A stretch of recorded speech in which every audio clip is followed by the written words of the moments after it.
Hey everybody, it's Dave here from Dragonhill Games, and you're watching This Week in MTG Finance. As always, before we kick things off, I want to thank MTG Stocks for allowing us to use graphical information for the purposes of this video. It's been an interesting week in finance for sure, and we're starting to see spikes in some cards due to the spoilers getting released from Theros Beyond Death. So we're going to start right here with this guy, Eldrazi Conscription, printed in Ultimate Masters and also in Rise of Eldrazi, of course. This card's more than doubled in price over the last few days, and it's because it combos with a card that I'm going to put up on the screen right here from the new Theros set called Storm Herald.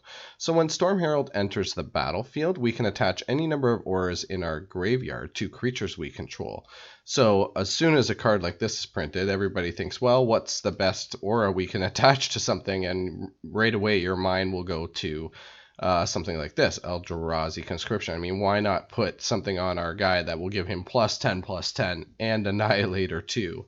So pretty good deal when we essentially get to do this for free. It's a pretty fun combo, but I'm actually going to recommend a sell on Eldrazi Conscription at these prices, and I'll tell you why. Don't get me wrong, I think the Storm Herald is a really cool card, and I actually think that there's some possibilities for sure with it in Pioneer and definitely Standard. So we'll see what decks come out of that, but I think this Eldrazi Conscription Storm Herald thing is just a little bit too cute and probably a little too slow for Modern. And here's my reasoning for that. So this requires a lot of stuff to happen right in order for it to actually go off. So the earliest we could possibly do this in, Magical Christmas Land would be turn 3. And on turn 3, we'd be swinging with a 12/13 Annihilator to Trample. Sounds pretty good, right? But this requires that, we had Eldrazi Conscription and Storm Herald kind of in our starting hand. Or Miracle drew into one of the pieces we were missing on our first draw or two. But likely we would need to have this in our starting hand along with the Storm Herald. And then we would also need a way to get Eldrazi Conscription into our graveyard.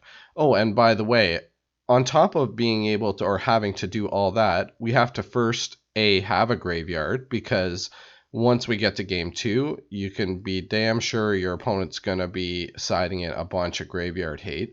So we have to have a graveyard. B, we have to have Storm Herald survive removal, which Modern is, ripe with 1 mana, 2 mana removal on top of 2 mana, good effective 2 mana counter spells. So all of those things sort of have to happen, and I think that's just a lot to ask for in the Modern format, and the Eldrazi Storm Herald really would only be playable in something like Modern.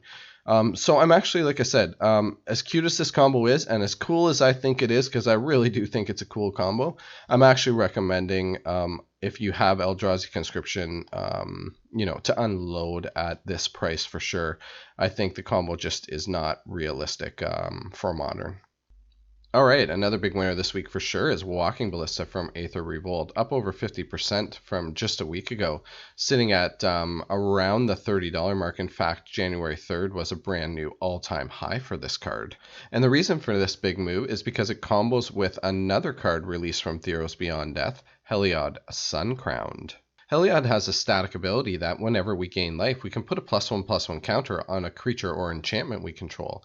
And you can also pay 1 white and 1 to give a creature lifelink until end of turn. So essentially, as long as we have 2 or more counters on Walking Ballista, we can pay 1 white and 1 through Herald, give Ballista lifelink until end of turn, remove a counter from Ballista, ping something, and then we've gained life, so Herald allows us to put a counter back on Walking Ballista and just rinse and repeat, ping everybody to death. The even grosser thing is if you happen to be playing Commander and Herald's your commander, I mean, once you have a Walking Ballista resolve, essentially that's GG for everybody. So it actually is a really gross combo. So what does this mean financially long-term for Walking Ballista?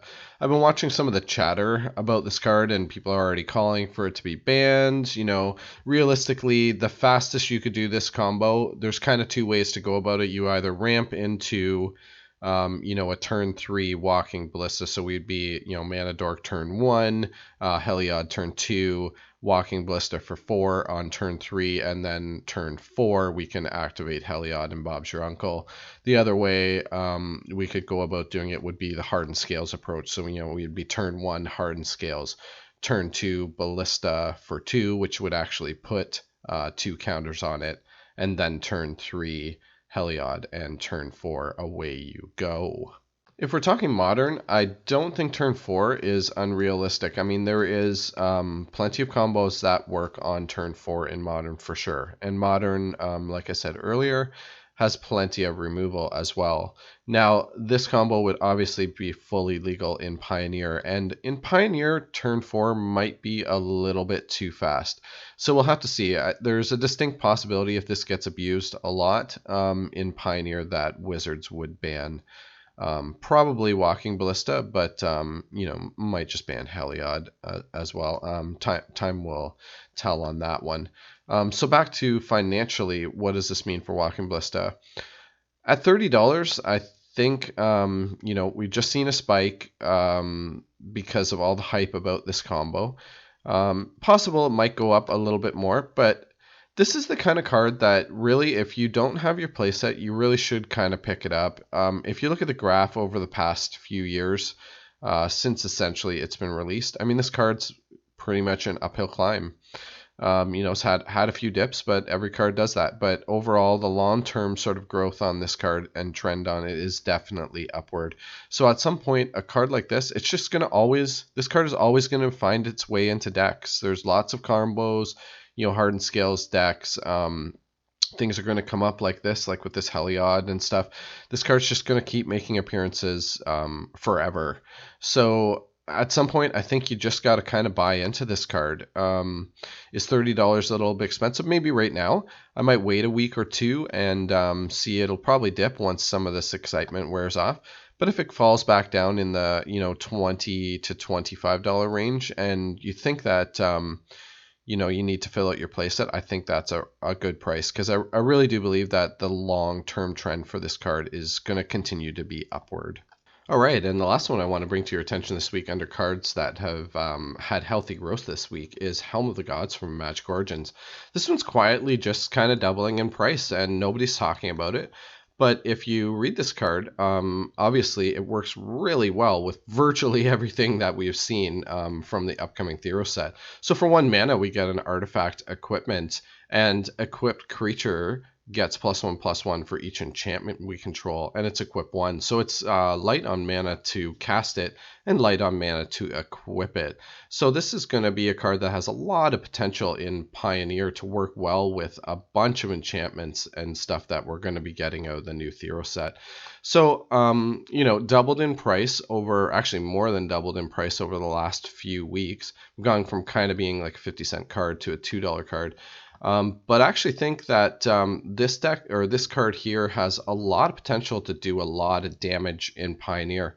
So if it's something that you need to complete your playset, I definitely would, I think, grab these up at $2, because once people kind of get this card going in Pioneer, I think there's the potential this could be $5-6 card. All right, before we kick things off with cards I'm investing in this week, as always, if you're a subscriber, I want to thank you for being here. We really appreciate your support. And if not, now's a great time to consider hitting that subscribe button. We post at least 2 videos every week. Let me kick things off right here with Heliod Uncrowned. I know we talked about him a little bit in relation with Walking Ballista in the previous section, but I did want to say that I think if you can find a pre-order price south of $20, I think this is a pretty good investment. This guy's going to see a lot of play in a lot of formats. He's going to make appearances in Pioneer and Modern with the Walking Ballista combo deck. He's going to be all over. Mono White is going to run rampant through Standard. So this guy's going to be definitely in a Mono White deck for sure in Standard. There's just too many good things that go with this for Mono White to not be a thing in Standard. So there's going to be heavy demand in Standard as well. And then as far as Commander goes, like this guy, there's not really a reason why you kind of wouldn't put him in a white deck unless he just really doesn't fit at all with the theme of the deck. But I mean, this guy could be a commander, and yes, he can be a commander because in every zone except the battlefield, he has everything printed on this card. So a legendary enchantment creature. The only time this applies is when he's actually on the battlefield. So definitely could be a commander, but will fit well into other as a include in other commander decks sort of as well. So there's going to be commander demand. I think there's going to be a lot of standard demand for sure. And of course, the demand for Pioneer and Modern with the Walking Ballista combo.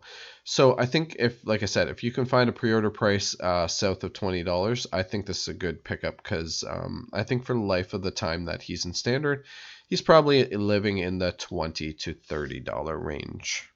All right, and the next one I have for you guys this week is a Leyline of the Void, most recently reprinted in Core Set 2020.